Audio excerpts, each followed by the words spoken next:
adjust the camera while it's filming, which shows you how professional this whole channel is. Yeah, I still love my humor. And my hair's a disaster, but it's the evening and I just got out of the shower, so whatever.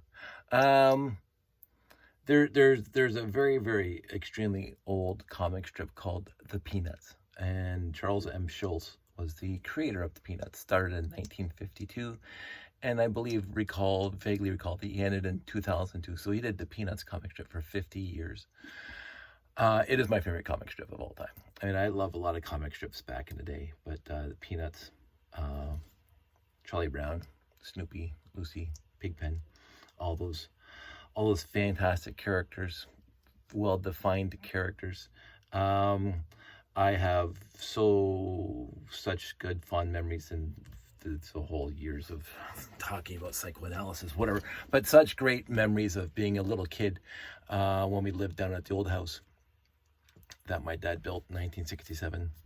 Not to go off on tangents, but we had a little bit of a front stoop. If I recall, and again, I was a kid, it seemed bigger at the time, but I think it was like a 6x6 pad, concrete pad, and 3 steps down to the lawn and the sidewalk that went up to the driveway. It was like going into the foyer of our house, which is basically just the living room, the side of the living room. So you step in, there's a front hall closet. Not that you need to know any of this for the story I'm going to tell, but my dad built the house and I remember it. Anyway, so on a Saturday afternoon, after we got the Saturday paper, my dad would sit, in the summertime, obviously, not in the winter, but in the summertime. And I couldn't have been more than 4 or 5 years old. And it went on, but that's the earliest memories I have of this specific thing, because it wasn't a one-time thing. It happened quite frequently.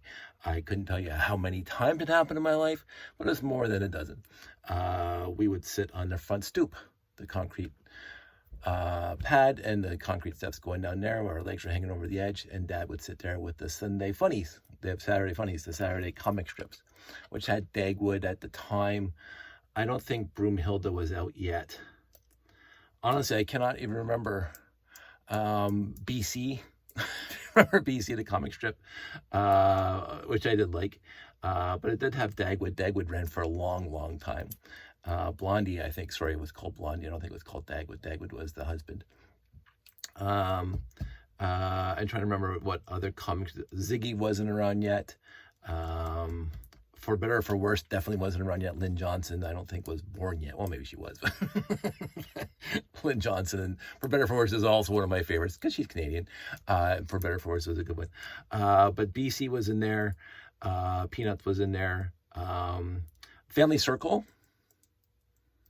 It was fine.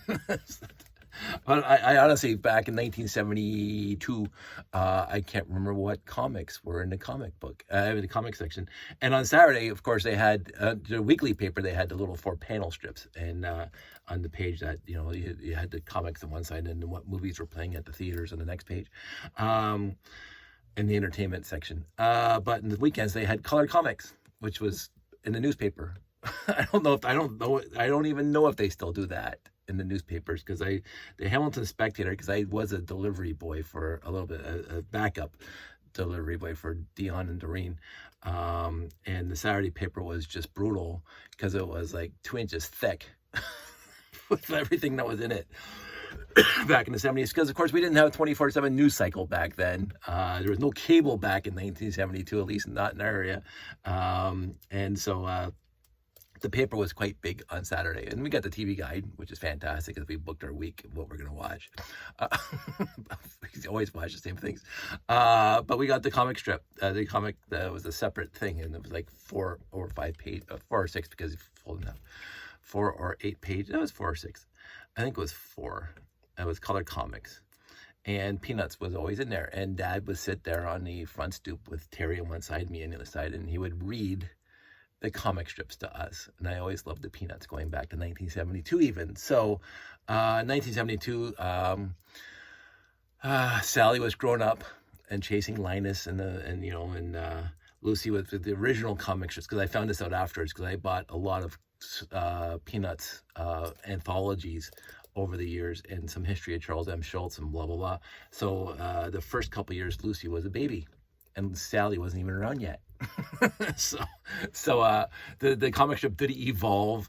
For the longest time, it was static with the characters in it, but Franklin showed up, not Ben Franklin, Franklin showed up, and Pigpen showed up. Pigpen was one of the first, and then Rerun in the later years. Landis is Lucy's kid brother. But that was well after 1972 when Rerun showed up. I think I was buying the anthologies by then when Rerun showed up. But absolutely loved it. And we saw obviously we watched all the cartoons on TV. Charlie Brown Christmas and Thanksgiving and Snoopy Come Home and all those other ones that we watched. We loved them. It was a time every year, because of course it was always a CBS presentation, little spin, special presentation. All those memories that we have when we were kids. But I just remember sitting on the front stoop reading the comics, or Dad reading the comic strips to us from the comic pages. And that is one of my 6 minutes into this, one of my very fondest, well, I have so many fond memories, but it's one of the fondest memories I have of my family. And again, I have a plethora, a cornucopia, a virtual bevy of fantastic memories growing up in this family. Again, blessed. So I love Peanuts since I was a little kid, and I started buying the anthologies and the little books that had them all kind of in there. I'd go to a used bookstore and find more. I would come back after Charles Schulz retired. They started releasing the hardcovers, one per year, starting at the beginning, and I think I got up to 4 or 5, and I don't know if they stopped publishing them, but I couldn't find any more. So I only got the first 5 years from that era in hardcover. But I think I've read every single panel that Charles M. Schulz ever produced over my life.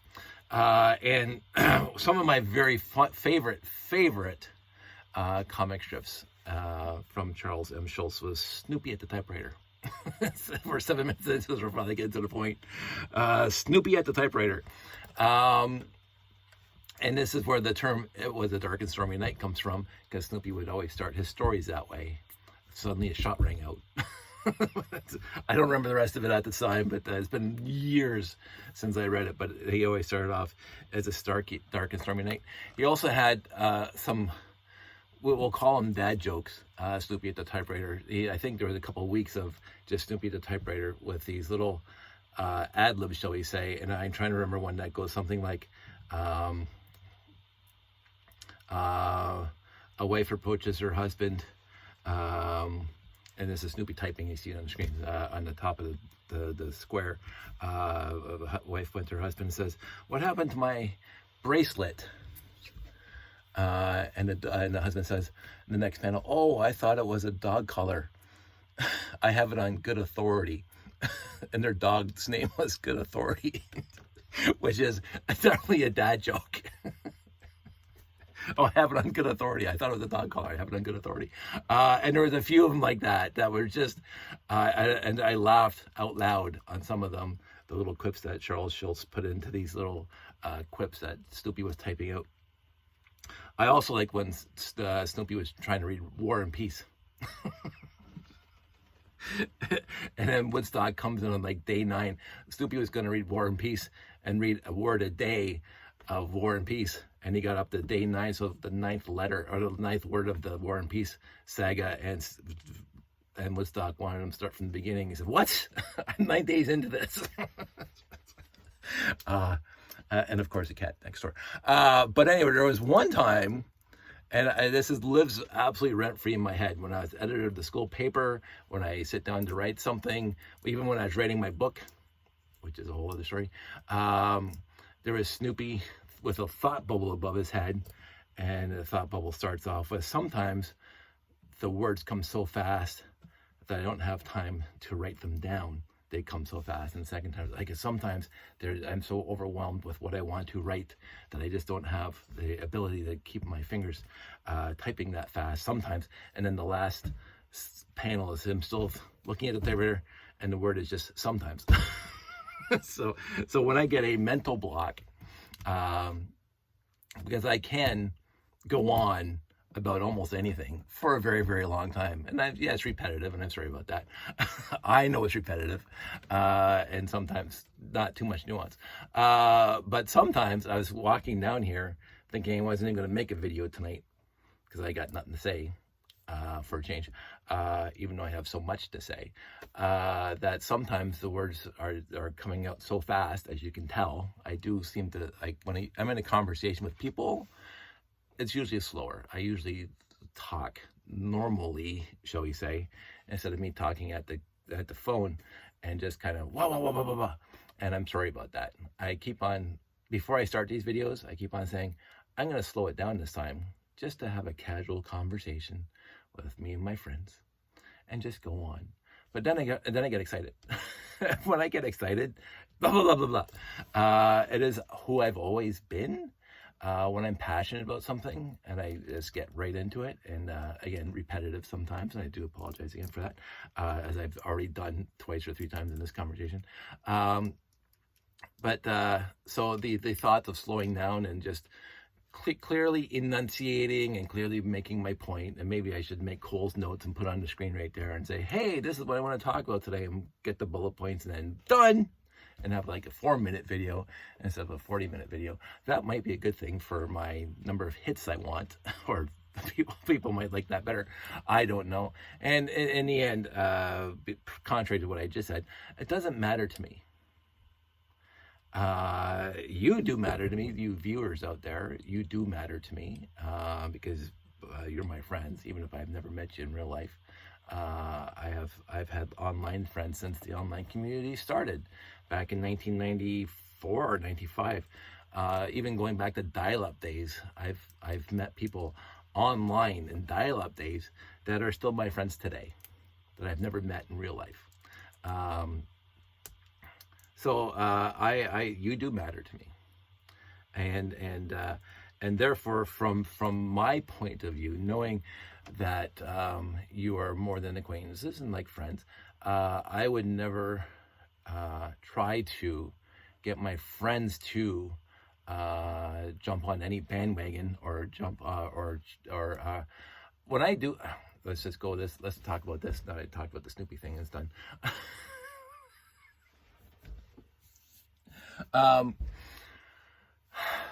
When I do shows, and I've been doing shows since 1997, 1998, I do not have an expectation at all for any of my friends to show up. Because again, going back in the day, going back to 1997, I did not have Lego friends yet. So in 1997, 1998, I had in real life friends that I said, hey, I'm going to go do a robot competition, or I'm going to go do a show, and blah, blah, blah.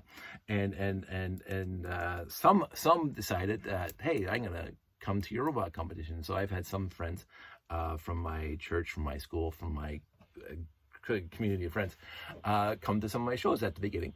They don't.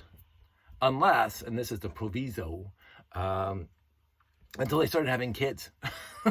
And then they would bring the kids when the kids are 5, 6, and 7, and they would bring the kids to the show, and that was great. And sometimes I would have the ability to give them free passes, so it's even better. So they would come to shows. But there was never anything from me to say, would you please come to my show?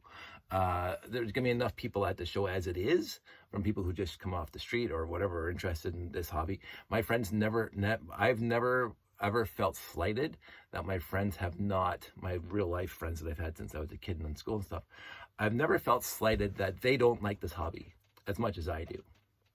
Nobody has to like this hobby as much as I do. I'm not here to force people to be at a show. I'm not here to force people to love Lego. I'm not here to say, if you don't like Lego, you're less of a person. Not to get in that tangent. If you don't like Legos, you're less of a person. Because that's not who I am. They have their interests. I have my interest. And so I've never felt slighted that I think, and again, I could be misremembering, not one family member of mine has been to any of my shows in 30 years. Not my dad, not my brother, not my sister. My mom's been gone for 12, but she never came to any of my shows. And it didn't even dawn on me until recently when I started actually thinking about it for I don't know what reason. But I was never back then, oh, my parents didn't come or my family didn't come. I don't think I've had any. I think my cousin Cassie came to one of my shows last year. It was great, but we bumped into each other. It wasn't she was coming to see me.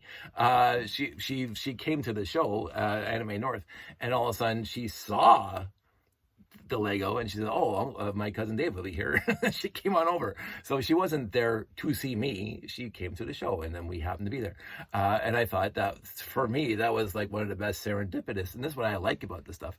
That was literally one of the most serendipitous surprises that I've ever had for a show. A family member got to see this thing live and in person. And it was named after her. So I thought this is the best thing ever. I was riding high on that one for a long time. I have always adored my cousin Cassie. I adore all my cousins. Like I mentioned, my friend Ricky, my cousin Ricky that I got to see last weekend or a couple weekends ago. I love my family. I adore my family with all of their many faults because I have more faults than they do. But anyway, so I've never ever said, oh, guys, I do tell them, because they still have kids and whatever. Oh, by the way, I'm doing a show in a couple weeks. And if they show up, they show up. If they don't show up, I'm not, I'm grinding my teeth. I'm not getting the support and love that I need from my family. No, they show their love and support for me in the way they have to. And that, we can go into that topic in a second. But I've never felt slighted that they don't show up. And so it's almost like, and I apply that to this channel, not necessarily specifically for family, but the fact that I will never ever say, and again, I'm not faulting those that do, but I will never say, oh, please like and subscribe. I don't need that edification for me. This is not a money-making endeavor for me at all. People who want to like and subscribe or say, can you please like and subscribe? This is usually in reference because they're making a paycheck off of this and I want to support that. So I have liked and subscribed to other channels out there, and I've actually been not necessarily a Patreon, but I've donated to specific channels that I really appreciate that say, it would be nice if you showed your money, and I listen to them all the time. And so I send money their way just because I want to support them to keep that show going. And so I have no problem doing that, but I also have zero problem with people not liking and not subscribing to my channel. Be here if you want to be here. I said this so many times and you guys are bored of listening to it, but I'm going to be here. And as there is no expectation from me to you at all for anything. You don't have to respond. You don't have to like and subscribe. You don't have to do anything. If you want to be here, be here. If you just want to view, just view. If you want to not view and go watch something else, go watch something else. I have no ego and again, I'm not saying people who ask for like and subscribe have an ego, but for me in this channel, for what I want it to be, I have no ego that says I will only do this if I get X number of viewers or X number of subscribers or X number of whatever hits. I do check the metrics. I realize that if I published a lot more shorts, I would get a lot more hits, but I don't care. I don't like shorts. I like 18-minute videos or an hour videos sometimes. I like meandering through all my little stories, and some people out there appreciate that. And if you don't, that's perfectly acceptable. And if you just want to be here for the quick shorts, that's also perfectly acceptable. Like you do what you do you. You do you, I'll do me. I've also said many times that, and some people have actually followed through on this, that if there is a topic or a piece or a subject or a set that you want me to show you, because my collection runs from like 1965 to 1999, and I basically can, I think, almost build anything during that era. And I do plan on trying to build a Black Sea Barracuda at some point, but right now my desk is full up of a space layout. But I do want to try, because I got a lot of pirate, and I never bought one off the store shelf, but I got a lot of pirate. I got the 32 by 32 base plates with the islands on it, the 16 by 16 with the islands on it, bolt holes coming out the wazoo. So I do plan on trying to build some of the pirate sets. And the coveted one would be the Black Sea Barracuda. I think I can. I don't know, but I would like to try. So that is on my list of things to do. But if you out there in the viewing audience say, hey, I wonder if Dave has a thought about this issue or a question or concern, or he wants to talk about whatever sets or whatever theme, I can talk about Jack Stone. I could talk about Timmy the Time Cruiser. Again, I never bought a Time Cruiser set off the store shelves. They were there off the store shelves, but I think, and again, I should sort out my minifigs someday. I think I get about 17 Timmys in there. so there's actually a Timmy in the layout. I think his name was Timmy. It's been such a long time. But I'm not here to cater to a specific viewing audience in order to get hits. I'm not here to swoon people to come in, like woo people. Look at the professionalism. look at the wonderful stuff he talks about. No, I blather, I meander, I pontificate on pointless points. But to talk about pointless points, I'm going to do this live on TV, so I don't know how well this is going to work because we're at the 21-minute mark. I'm going to take this off, first of all.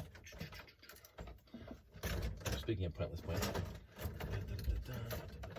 this is pieces are already breaking off. Excellent. This is, I'm going to build something a little stronger because that is just slightly not happy to me that it breaks all the time. I'm going to take this off too because it's attaching the front to the back. So I was thinking about this the other day when I don't know, I remember if I actually mentioned this piece in one of the previous videos I made last week, but Josh found this underneath the cabinet last week. So anyway, so what I wanted to do is very carefully, because I'm going to be taking this and putting it back in the garage now that part's all done. I wanted to display or try to show the interior of this. So one of the original, when I was building this thing for, I won't say the last time, but when I was building this with the sectionals and be able to take it apart, I detailed the interior as I could, thinking at some point I was going to put a GoPro on the monorails and have it, because I downloaded software, I had it all set up that and Bluetooth, that it would project, it would stream from the monorail, it would stream to a TV at the show. So you would see it live. There was one video years ago, and I think it was from Chris's group. It might not have been, but I think it was Chris's group, where they put a camera on a monorail, and the monorail is going around their layout, and they're all like standing around the layout making cute faces as the monorail is going by. And I thought, oh, this is great. That's a fantastic idea. And so I even bought, it used to be here, but I think I packed it up. Sandy bought me a Hot Wheels, an actual Hot Wheels, that had, instead of being a car, it would hold the GoPro, I forgot what they called it. It wasn't the GoPro Mini, but the GoPro Cube. I would hold one of those. And I had built a monorail car specifically to hold the regular GoPro 3 or 4 that I had. The issue with the GoPro 3 or 4 is just, it is wide enough to go through here, but then if you go around the corner, it would hit something. So the Cube would have been better. I never bought a GoPro Cube. I had my GoPros out the other day, and I said, ooh, this reminds me of what I wanted to do with the layout. So I was going to do live streaming from the actual layout. Never got around to that. And then I didn't have to, because my very good and dear friend Pete made that fantastic video of the layout. And so I just put that on my laptop, and it just runs the entire time at a show. And people are just drawn to that video and then looking at the layout. So live streaming of a monorail on the layout. There are some older YouTube videos of me post-show, where I had a GoPro going through all the train tracks and pointing in various directions, and I compiled all those into a cute video. So if you ever want to see the layout, the problem is that GoPro moves pretty fast going through, so you can't really see the interior because it's too fast. And that was always, to me, a deficiency, but what are you gonna do? Now, of course, now it's RCX controlled, I can slow that down, but I just couldn't bother. So what I'm gonna do, what I wanted to do is show you, the viewing audience, without breaking the thing, how badly I put these things together, but because people don't get to see the details that, now, I don't know if you can see this. This is one of my used landing things, and somebody had spilt model glue on the tire by the looks of it, or the tire melted into the base plate. It's still there.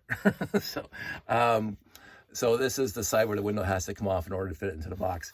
But you got the nice garage doors there. These things go here when I set it up, but right now they're here, they're pushed back because this is where the other module goes into the box, and so it needs the room to go there. And if we get over here, you can see the people working inside. The people are all, well, not too many, it's pretty empty there. There were a lot of people in there at one point. They fall out. I don't want it. There's a yellow minifig waiting for the train. And on this side, you can see a little get-go that I got from one of the bricks in the 6, and I put them there because I thought it was cute. So, and down here, they're sitting there waiting for the trains and all that stuff.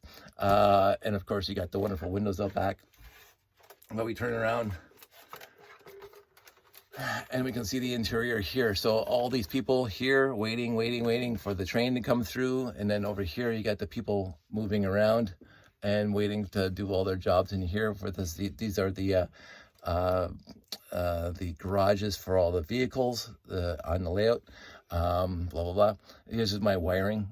So I hollow it inside the pillars that hold the whole thing up. And I run all the wires down to here, which comes over here to, this is a one of those wonderful 3-in-1 splitters that Rob Hendricks came out with. And then over here you have the 9-volt or the 120 volt, the 3-volt connector. So all the lighting gets, the wire gets plugged into there. It goes back to my control unit, and it lights up this entire module. And on top, it's the same thing. You got the you can see a light had fallen down. I guess I have to fix that before the next show. And this thing, this little black thing, is my EL wire converter. So I plugged that into Rob Hendricks Lifelight's basic kit. And so that runs off a 3-volt, and it runs the EL wire out here. So I don't have to do anything else. So I just have to plug it into Rob Hendricks power, and the EL wire works. Then you got the people walking, and then let's see if you can see it. I put the, which one's that? That's the rocket launch from the Beta 1. And on the other side, oh my goodness, this thing's heavy. On the other side, oh, it's also rocket launch. I thought I put the 924 in there. I mean, the 926 in there. Silly. And then, of course, you got over here, you got the robot. The robot from, oh, I want to say Unitron, but I don't think so. Somebody's going to call me on that. It's not the robot from, with a clear helmet. So that's this one. I'm going to put it down here because I'm going to take it back outside. I'm not saying that's the boring one, because it's not boring, but it's the Oh, and I forgot the flying buttresses. And this is how I join them together when I go to a show. So I don't know if I can pull this whole thing over without, no, I can't. I use these 1x2 tiles with handles on top, and I just put them on top here so that it joins the two together. And that does keep them together nicely. So now we got this guy. I don't know why he's laying in the track like that. It fell down. This is the problem with these things. Let me take these pieces out, because these pieces, this is how I hide these pieces. I put them in the corridors, and so I don't have to put them anywhere else.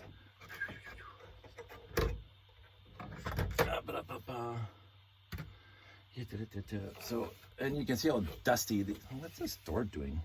Let's figure out what the door's from. Good times. This is a lot of quarter panels. These quarter panels. I ran out. Actually, I didn't run out. I have 4 more in a message intercept base, but they're in the message intercept base. So I had to substitute a blue one here, a dark blue one, because these quarter panels are stupid expensive now.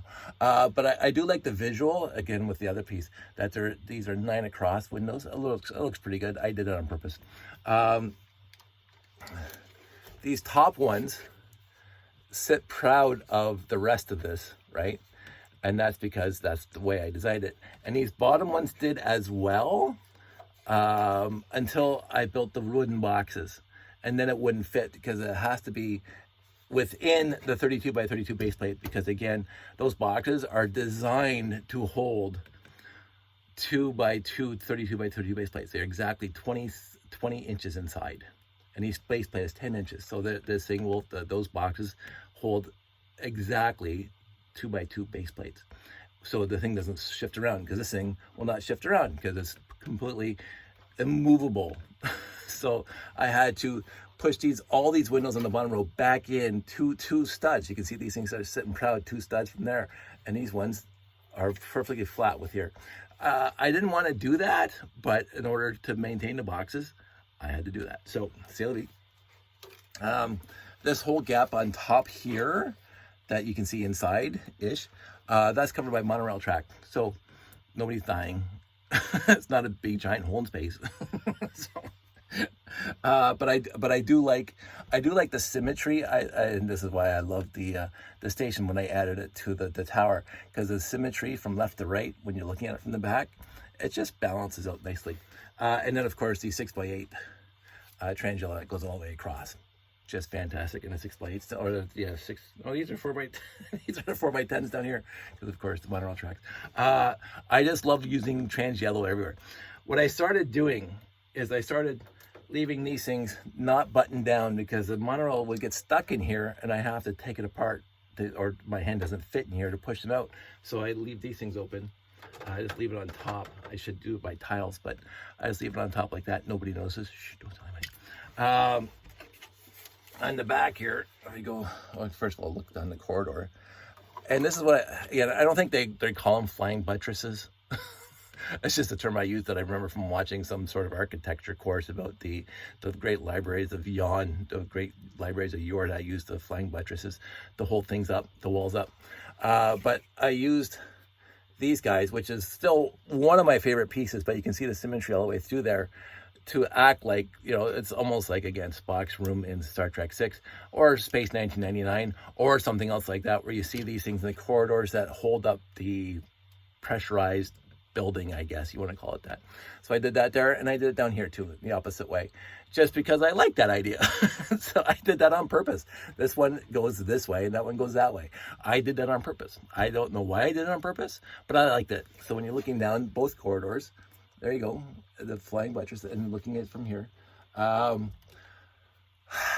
It's just something I always did, just symmetry or whatever, balance.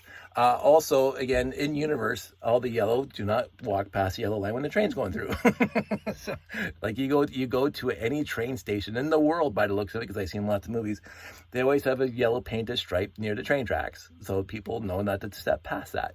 So I did that in all my stations, and sometimes I use the grilled tiles, and sometimes I just use the straight tiles. There's no rhyme or reason for that. It's just whatever I happen to have at the time. So there's that. And also, if you look at it, look how empty it is inside. I wanted it to feel spacious inside.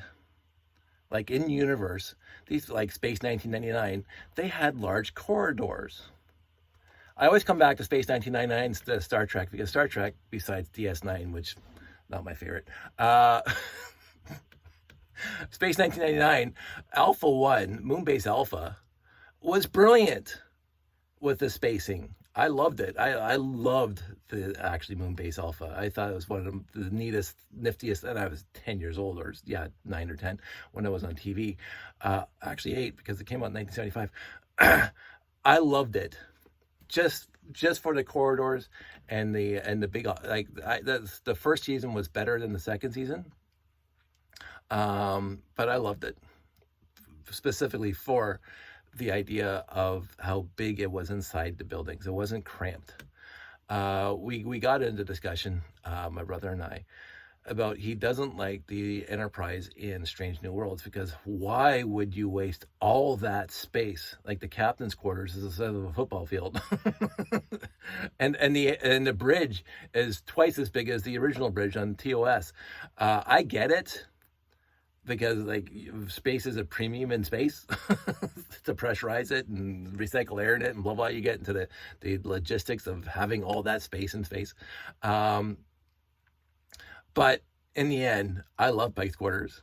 In the end, I love the bridge in Strange New Worlds. I love the original bridge too, though. Don't get me wrong. I adore the TOS. I've mentioned that numerous times. TOS and TNG, I vacillate between which is my favorite on any given day. Depends on what's the last show I watched. But there is a substantive difference between TOS sets and Strange New Worlds. Now, that's 50 years apart, but also just TNG sets, which were substantially bigger. Like the bridge in TNG was substantially bigger than the original bridge, but they still, you look at Pike's, you look at Jean-Luc's ready room, it's tiny compared to any room that you see in Strange New Worlds. I don't care. I mean, for it. But what I wanted in the layout is to look. I'm going to mention that this thing's heavy. It's like basic brick. Like I'm picking it up now. I don't know how much it weighs, but it's 10 pounds. But when you look at it, there's nothing much there. And honestly, the reason why it looks like there's nothing much there is because of these guys. You can see all the way through. There's no big walls inside to block the view from one side to the other. And then you add the last piece, because it is 3 base plates long. It looks fantastic inside, I think. And that's why I always wanted the camera to go through, so you can see how neat it looks inside. Now, the other thing I did specifically for my tower is I was Moonbase compliant to a point. Moonbase standard was every layer, every floor was supposed to be exactly 10 bricks above the previous floor.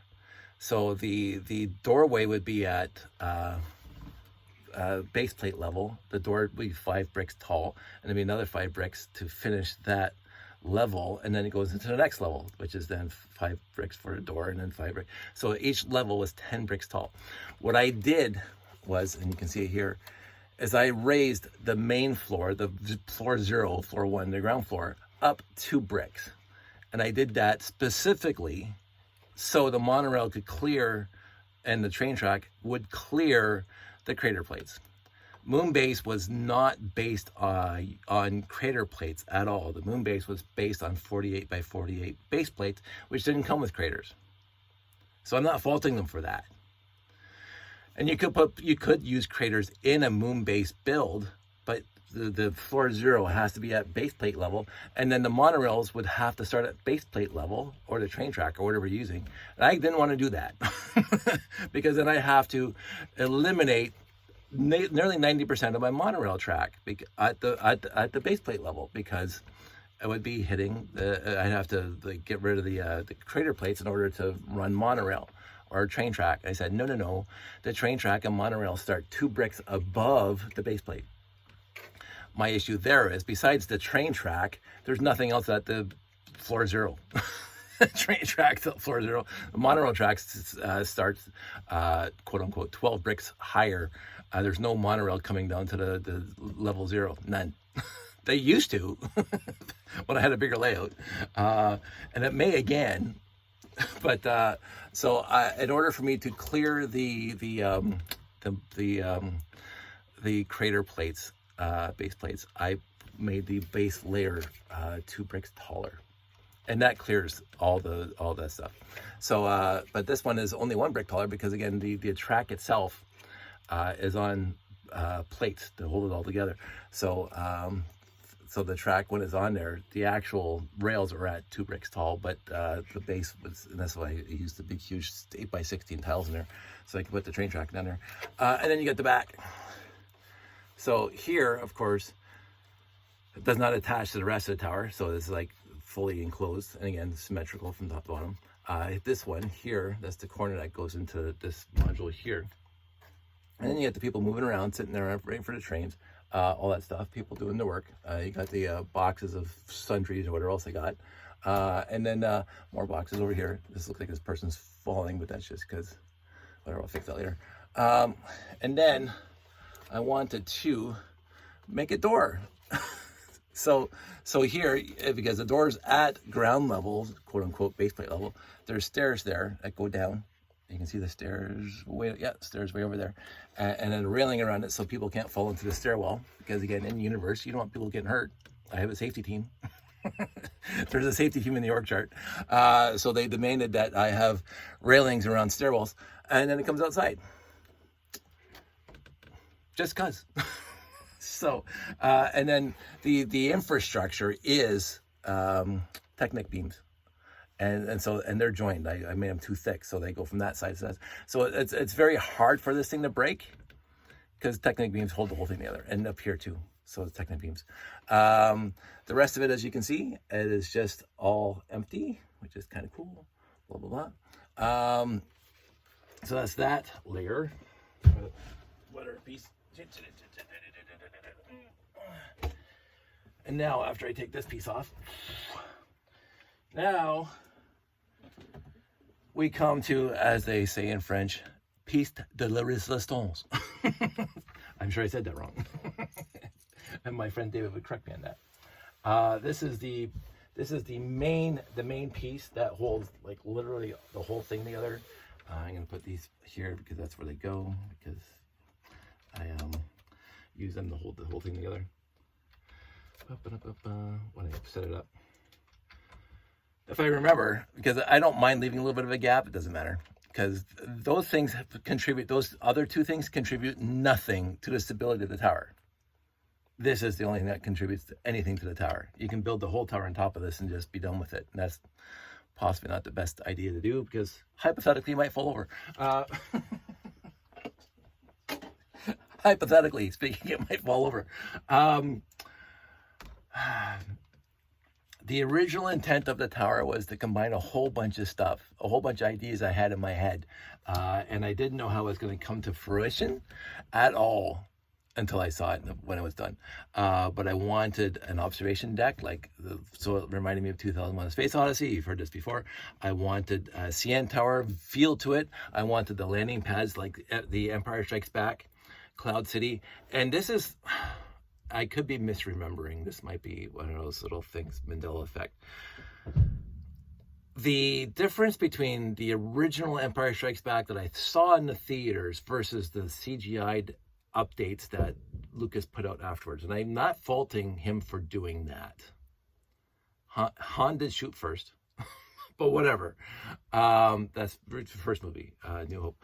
Empire Strikes Back. When I saw Empire Strikes Back, and the landing pads out there that the Millennium Falcon and the Luke Skywalker and the red little Cloud City ships landed on were substantially out over air.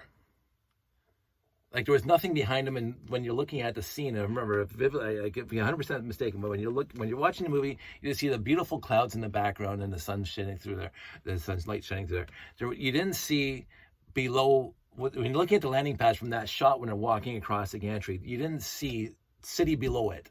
It was just out there in the open, if I recall correctly. When they did the CGI version, all of a sudden you saw there was stuff below it, like buildings and stuff below it, like, a train tour or something like that from, the Foundation. I didn't like that scene, because that scene was the opposite of what I loved about the original scene, is that these landing pads looked like they were like a leaf hanging on the end of a branch, and they were strong enough to hold up the Millennium Falcon. so that meant to me that there is something substantive about these landing pads that looked like there was just nothing there, and they're holding up a huge spaceship. And I said, I want that idea in my tower. I want that idea in my tower. Along with Peter Reed's Onisis base, where he had the towers halfway up. The landing pads halfway up this tower. And I said, that's what originally inspired me. But then I remember The Empire Strikes Back, so it was a double inspiration to have those landing pads with nothing underneath them. so I had to have that. And in order to have that, I have to get the tower high enough to substantiate these landing pads are floating in air or floating in space or whatever you want to call it. They're substantially above the ground. And my first iteration in 2010 at Chicago and a couple of shows up here in Toronto, they came out here. They came out at the second level. This is where the landing pads were.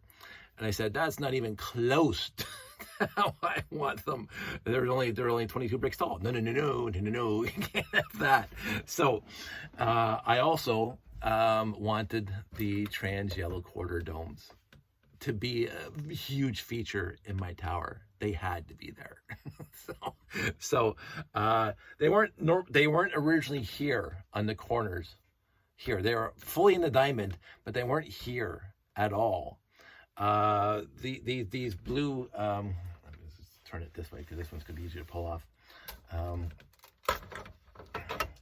These blue things here, these blue supports here, went straight back to the corner. And so it was a corner thing.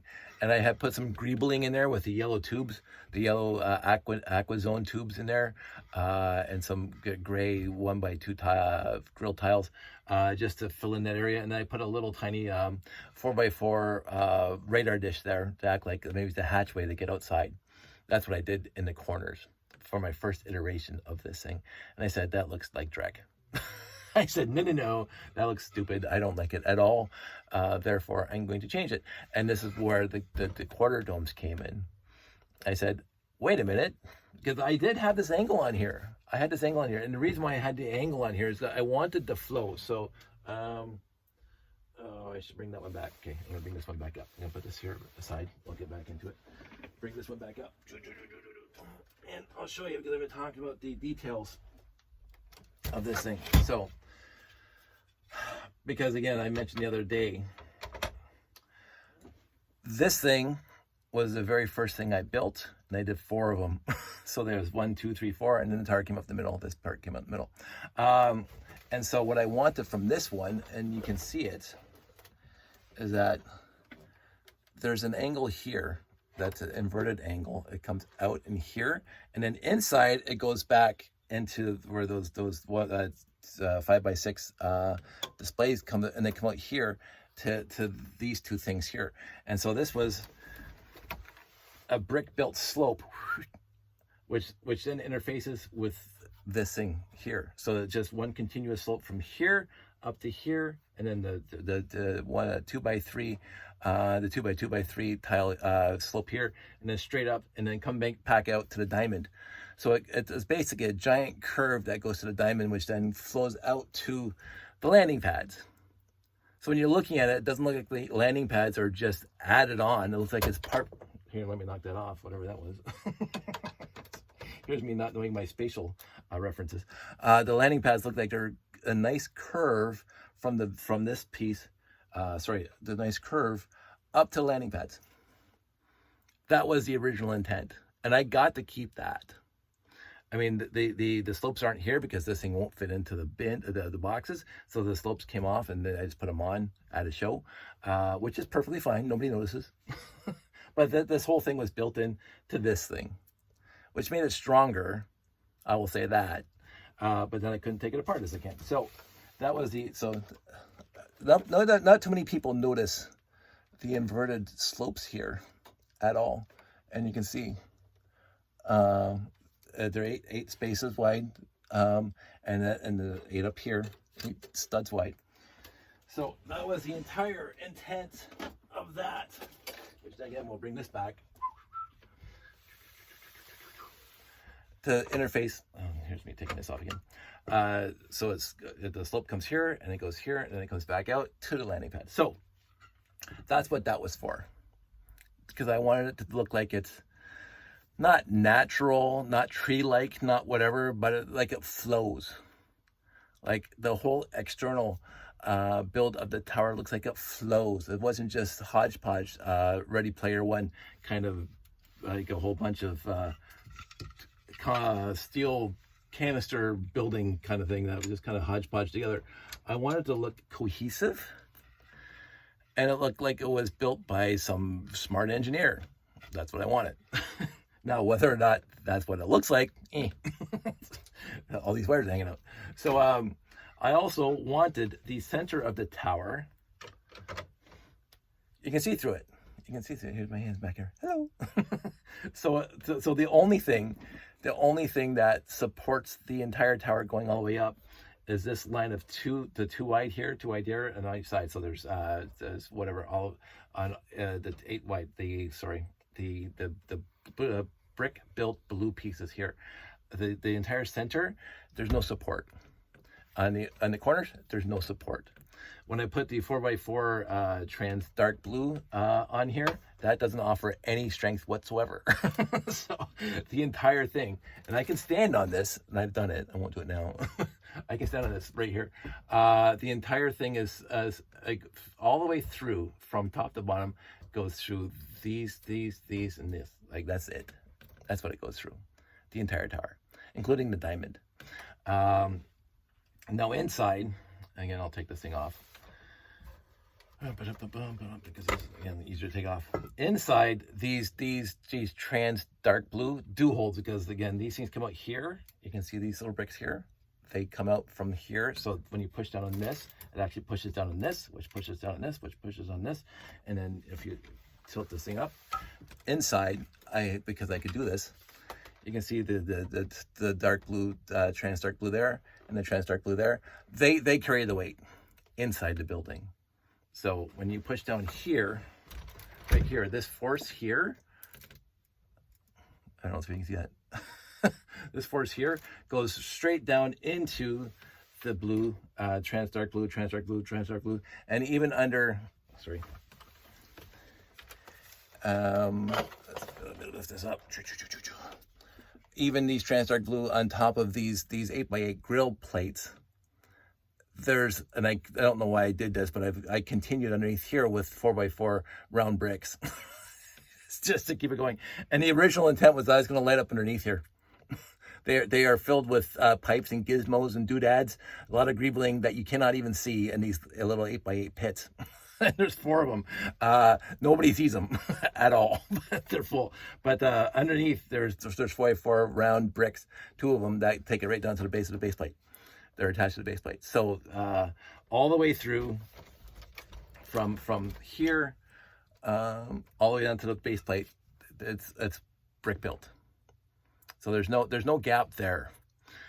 Even the diamond, when you get into diamond, I won't bring that out tonight, has from this point going up all the way up to the cake topper. It's there, and I can show you in this piece here. This is what I did. See, it's all. So if you press on here, it goes all the way down. There's no ambiguity about strength. And somebody did a test years ago. I watched them put it in one of those little hydraulic presses that tells you how much strength they put, and they had a whole bunch of like 2x4 stacked together, and how much force it was to break that. It takes a lot of force to break a stack of 2x4s or a stack of 2x2s. So I can press down as hard as I want, and that's a beautiful sound, by the way. Hard as I want, and it's not going to break. Now, torsional, I think it's called torsional stress, transverse stress, whatever, stress that's not straight down, that's the stresses that you have to worry about. So, because I don't have anything for that when it comes to, because again, as I mentioned, if you put this thing on, you put this thing on, the only thing that's stopping this thing from sliding off is that 1x2 tile.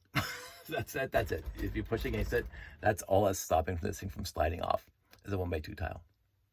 Well, 1x2 tiles. That's it. So other than that, it would come off. But since the tower is so freaking heavy, and since nobody's pushing it sideways, I never had to worry about it. So, oh yeah, so let's talk about this guy. So we'll leave that off for now. There's Elsa.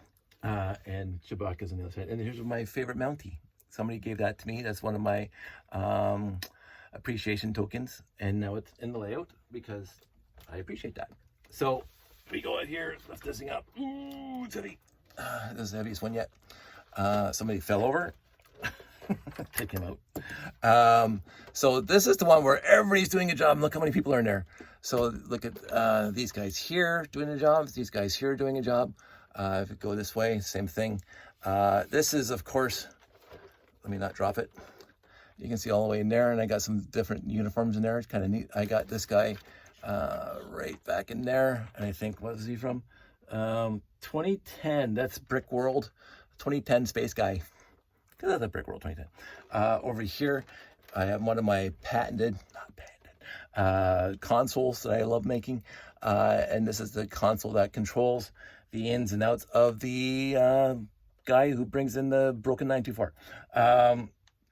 Which you can see in there. There's a broken 924 right there. You can see that.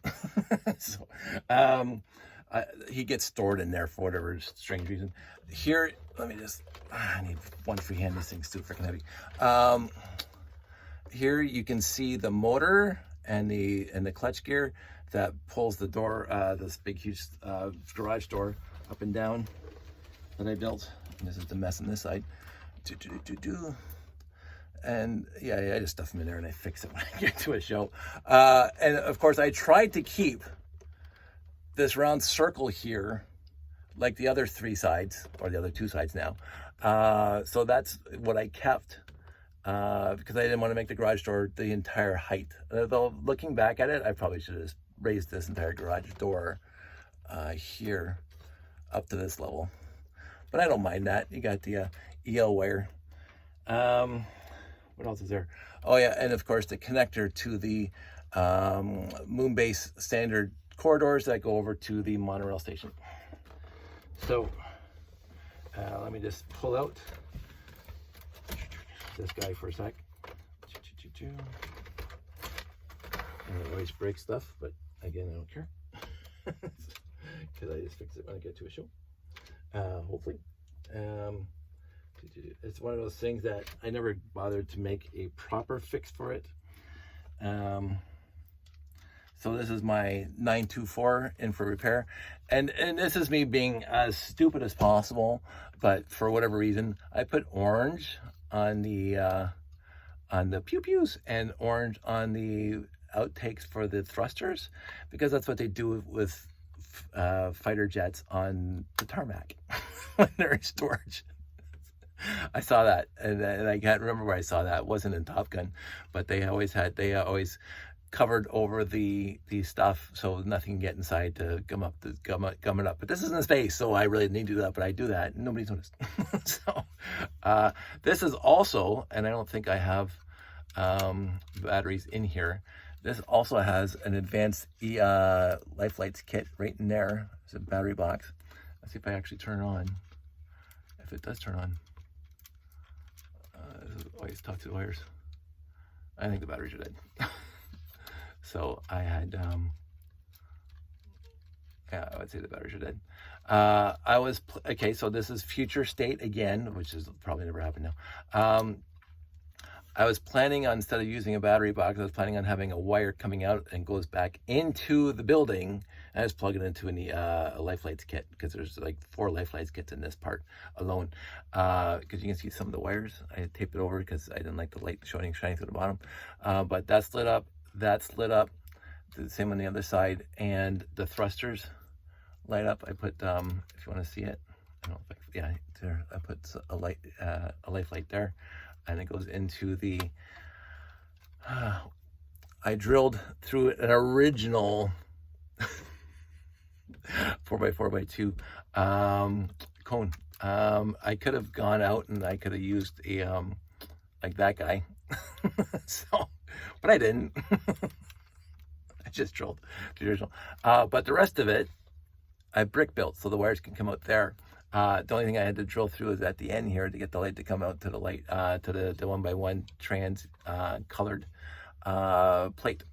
And inside there is two life lights in there that go to a headlight brick that light up the interior. So all 8 lights are working. And this is what I built in order to hold that ship. And again, this was a appreciation token from the very first time I got appreciation tokens, and I put it on here as like a license plate, just because. And it's been there ever since. And I think that was, I don't know if that's the first Brick Fest, or sorry, first Bricks in the Six I went to, or something else. But it holds that nicely, and this thing just goes in and out. So this will hold, by the way, this will hold a 918 as well, but it doesn't look nearly as good. So this will not hold a 928, but it holds up a 924 just fantastically well. Yeah. So that's that guy, and I built him just to hold the 924, to bing in and out, and then I'll lift this thing up again. Let's get him out of the way. This inside looks pretty enough. Okay. So you can see the yellow. Again, the yellow is a barrier. Now that angle inside here, let me just get you that C-sec. That angle inside here fits a 924 perfectly. And so when it pulls the whole thing, and this is the rack and pinion that pulls, this is the thing that little vehicle connects to and pulls it in and out. The 924 goes right up to the yellow and then stops. So there's no gap. And again, I saw years ago, and it was also in the docudrama of the Avro Aero, but I saw years ago a shop that fixes or builds 747s. Like, there was a whole history in the 747 at one point, and they had the raised platform where the 747 would come right into it, and the platform just hugs the entire outline of the 747. I said, I gotta have that. So that inspired me to do this thing on here. And then also on this base plate, you can see that I covered over the green tape, or the green paint that came on it, the green printed paint, with yellow. And I did that on my Cricut. And you can see this is a danger line here. So when the door comes down, the door comes right in the middle of that. Because again, in universe, there's a safety team that says you have to mark out all hazardous areas. So, and that's what I do. I was very proud of this when I first built it, because it took a lot in order to combine it with, and you can see on the side here, this is where the back end connects to. So this is the whole open side where the back end connects to. But again, this is outside in space here, and this little angle here continues down here, and blah, blah. I wanted the whole thing to look cohesive, like it was supposed to be built this way. And yet I also wanted where you can see inside, and you can see all the people doing their jobs, right? This thing is built just to hide the motor. You can see there's a gray motor right there. And the wires are right here. So I got the wires right here. There's two wires. One that operates the motor here, which is the in and out of the spaceship, and one that controls this motor up here, which is the up and out of the door.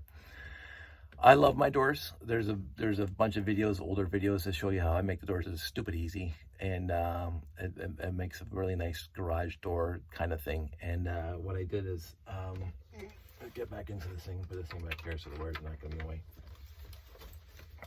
What I did here is I replaced the chain links that I was using previously with a rack and pinion. So you got the rack there, and this clutch gear goes all the way across the other side. It has exactly the same rack, and so the gearing just pushes, and I can't do it because of course it's a worm gear.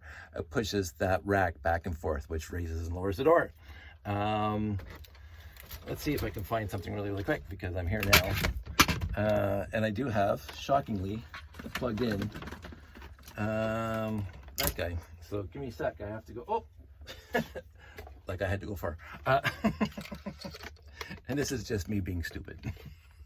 Just so you know. Grab the wires again. Now I don't know which wire is which, so I will put them on here, and we're going to find out.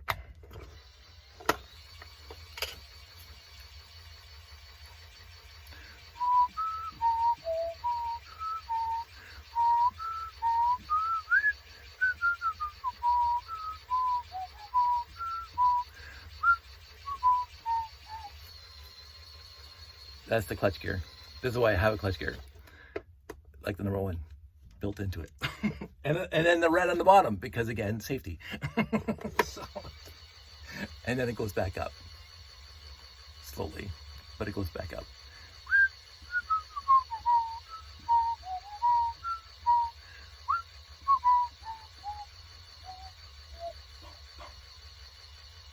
Now, there are 0 sensors on this.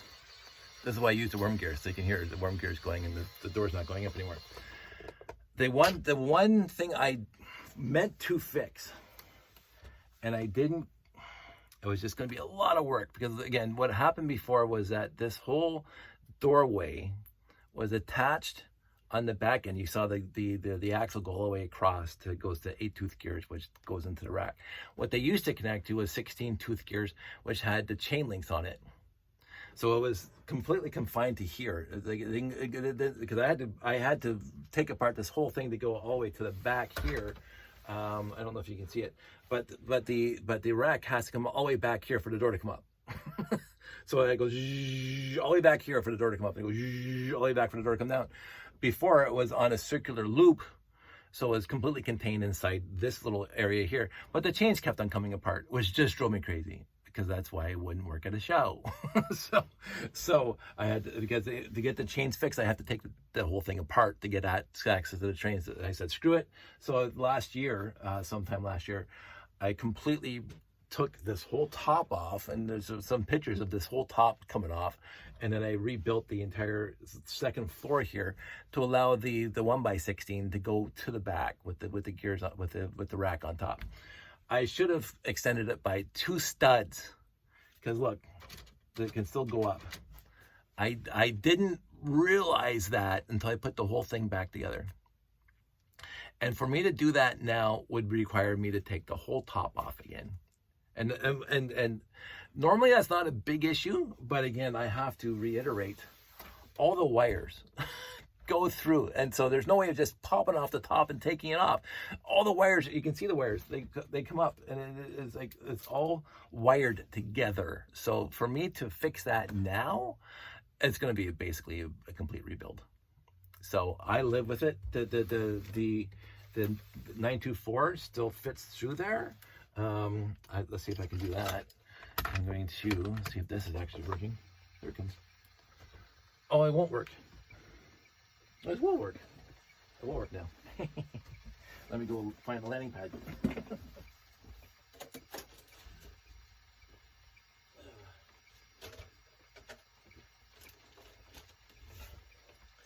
Do I have a landing pad?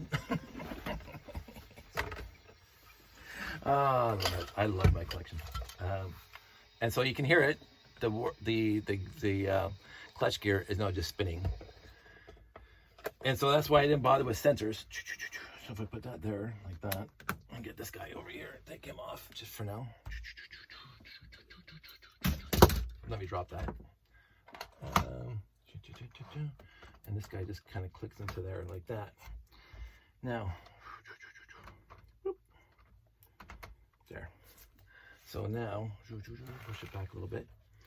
And, which way? This way. Oh, wait. We are missing the guy. You have to have the guy. I know a guy. And so the guy is pulling in.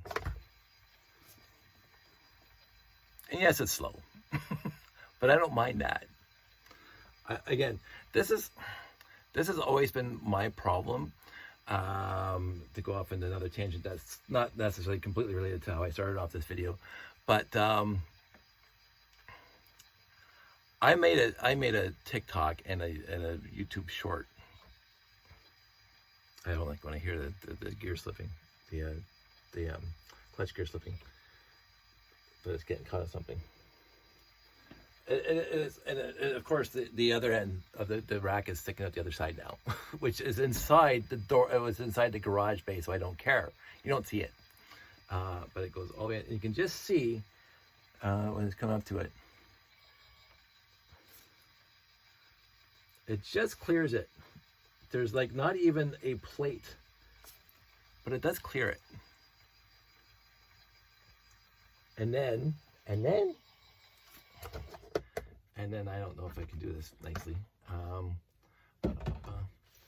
If you can see inside that the yellow, you can't see on me. Let's see if I can lift this up and over while we're doing this.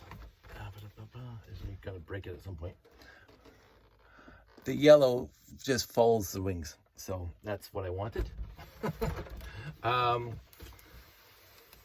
So I was saying I made a TikTok, and then it closes.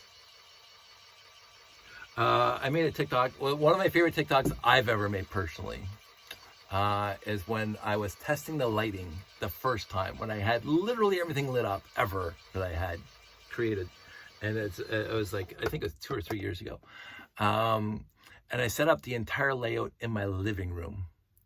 I even put the perimeter with the 2x4s, but I didn't put them on top of the boxes because I couldn't do that. But I moved all the furniture to one side of the living room, and I set up the 5x7.5 floor plan, and I set the whole thing up with all the wires coming out to the wiring box, the command center that I made, and I lit the whole thing up. And I said, this is like the most fantastic thing I've ever done for a hobby in my entire life. That's what I thought in my head at that time. But I made a TikTok where that song that was all the rage, and I don't know who sings it, just like that, woo. I'm not a good singer. Where she starts off very, very melancholy, and then it goes, fades, and then the lights are off, and then she goes, and just like that, and I turn on the light switch, and the whole thing lights up, and then it shows the whole thing lit up by itself. The John Dykstra lighting up the Enterprise in Star Trek: The Motion Picture, it lights up itself. That's what it's supposed to look like, except unlike Dykstra, I did it. I had the layout all lit up by itself, no external lighting at all. John Dykstra, amateur. TMP is still one of my favorite movies, just because of that scene. But the thing is that I did not edit that video, that TikTok, even though the whole thing is just under like 30 seconds. But the lead up to the just like that, there's a 10-second intro, because that's how long the video I made was. There was 10 seconds of me filming the layout when it was completely off. So you can just kind of see shadows and silhouettes for 10 seconds, and then just like that, and then the whole thing lights up, and I take a video of the whole thing. And people were complaining, even though the video is not like 30 seconds long in its entirety. They're complaining that the whole point of that song, when you make TikTok videos that have that surprise at that second, is supposed to be like just the 2 seconds before, and then it lights up. They don't want to sit for the 10 seconds before it lights up. They want the 2 seconds before it lights up. And I'm going, are we seriously at that point in our lives now, in the 21st century, that it has to be that instant gratification? Then what's the point? I love build-ups. I mean, I can talk about Jeremy Goodwin in the first episode of Sports Night, or actually wasn't even the first episode, but when he had to make the clip for whatever baseball game, and he had like 8 or 9 clips, and it was a 5-minute segment on a sports broadcast, and they go like, we're covering all the highlights, and you got like 4 minutes of highlights of this baseball game. You got the pitcher like, and the batter knocking off the dirt off his shoes. That's not a highlight. And he goes, well, I want to build up the tension. I want to build up to the conflict between the two teams. And they're going, no, we got 1 hour to cover 17,000 boxing and tennis and football and blah, blah. We don't have the luxury of doing a 4-minute highlight reel of a baseball game, do this the third inning, triple play, and then do the home run knocking out of the park. And so it was like 2 clips instead of the 20 that he had. And he goes, oh, they gutted my segment. Something like that. Sports Night, if you've never seen it, it's still my I mean, I love West Wing. I adore West Wing. I adore Newsroom. I adore everything that Sorkin ever did. But Sports Night is my favorite because it was half hour. And anyway, I felt people who were complaining about how long that video was for a 30-second TikTok and 30-second short. Are you kidding me? Like, you can't sit for the 5 seconds of it, but I can't see anything. Well, then get a better monitor, because you can see something moving around. But it's that kind of like, boom, and it lights up. And then I don't want to sit that long. Okay. Again, I come back to, sorry, I like the video as it is. I'm not here to, I want to be good to all my people. that's a stupid way of saying it. That's the stupidest way of saying it. I want to be good to the people who want to watch my channel. I want to be appreciative of your time to watch my stuff. I don't want to waste your time to watch my stuff. I want to be a value-added service, but I also want to present it my way. I'm not Harvey's. I am not Harvey's. I'm going to lift up that door again because that's fantastic. So that is a deficiency, the door, and if I get around to fixing it, I'm going to fix it. I want to be as clear as possible. I love having you watch these videos. I am honored and humbled by the fact that I am able to create this very boring to many people content. Oh, I'm messing with bed. Get that out of there quick. quick. Uh-oh. See, this is the other problem. It does get stuck every once in a while. So you get back to this really quick before I talk about the other stuff. There's no sensors. It was all timing. So the RCX would start the door going up and would time it. And I put extra time on there, so that's why the clutch gears keep on going around, just in case the door got stuck halfway up and then unlocked itself, just like this thing coming in and out. But every once in a while, it would get really stuck and the door would come down on the ship. So, c'est la vie. So, it wasn't show ready. It was like literally never show ready, which always bothered me because I didn't want this part to be on a hand sensor. When I'm going to wave your hand and it would do this. And people would have to stick around for a good 2 minutes to watch the whole cycle finish. But I didn't care. I liked it to be this slow. When I was at Brickomania, I wanted this to be working. I actually brought the RCX that has the programming on it to work, but I had completely forgotten. I'll bring it one more time. Just because. Oh, here we go. I'm sure it's going to be broken by the time I get it back into the garage. I rebuilt this entire corner before the show, completely forgetting that rack and pinion, the rack comes through here and it got blocked there.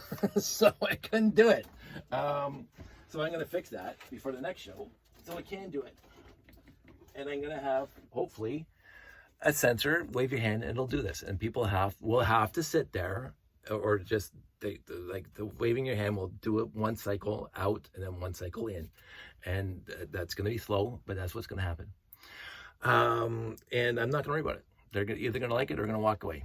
Whatever. So that Bricks in the Six might be the first time, literally ever, that this is going to work properly. My fingers are crossed. So that's all of those 3 or 4. No, just 3. 1, 2, 3. Zones, sections, modules of my tower with more details than I've ever talked about before on the show. I think, and I hope you liked it. If you want more stuff like this, I think I talked about the diamond extensively before, but I don't think I talked about these guys this extensively before, but they happen to be on my desk tonight. And I'm already an hour and 17 minutes into this, so I'm going to bed now. Everybody out there, stay safe, take care, and I will talk to you soon.